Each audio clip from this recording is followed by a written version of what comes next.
TNPSC group 4 notification expect பண்ண அதே April 25ஆம் தேதி இன்னைக்கு ரிலீஸ் ஆயிருக்கு. இந்த எக்ஸாமுக்கு நீங்க மே 24ஆம் தேதி வரைக்கும் நீங்க அப்ளை பண்ணிக்கலாம். எக்ஸாம் டேட் என்ன தெரியுமா? ஜூலை 12, 2025 குரூப் 4 எக்ஸாம் நடக்க போகுது.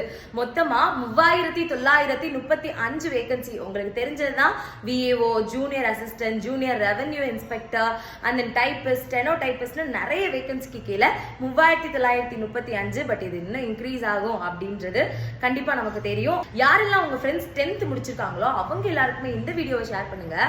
பிகாஸ் 10th முடிச்சவங்க எல்லாருமே குரூப் 4 எழுதலாம். சில போஸ்டிங்க்கு மட்டும் உங்களுக்கு டிகிரி தேவைப்படும். பட் 10th காமனாவே நீங்க எழுதலாம். ஏஜ் லிமிட் அப்படின்றது பாத்தீங்கன்னா 18 வயசுல இருந்து 42 வயசு வரைக்கும். அது எப்படி கேட்டகரி வைஸா அப்படின்றத நான் இங்க உங்களுக்கு கொடுக்குறேன், செக் பண்ணிக்கோங்க கைஸ். மறந்துடாதீங்க, ஜூலை 12 எக்ஸாம். நல்லாவே ஈஸியா நம்ம படிச்சு ஈஸியா ஸ்கோர் பண்ணலாம். நீங்க இதுக்கான ஆன்லைன் கிளாஸஸ் எல்லாமே நம்ம எக்ஸாம் டேல நீங்க ஜாயின் பண்ணிக்க முடியும். இதை பத்தின ஃபுல் டீடைல்ஸ்க்கு ஸ்கிரீன்ல தெரியுற நம்பருக்கு கால் பண்ணுங்க. நோட்டிபிகேஷனோட ஃபுல் அப்டேட்ஸ், நம்மளோட ஜாப் அப்டேட்ஸ் ஹைலைட்ஸ்ல கொடுத்துருக்கேன், செக் பண்ணிக்கோங்க. Thank you guys, bye bye.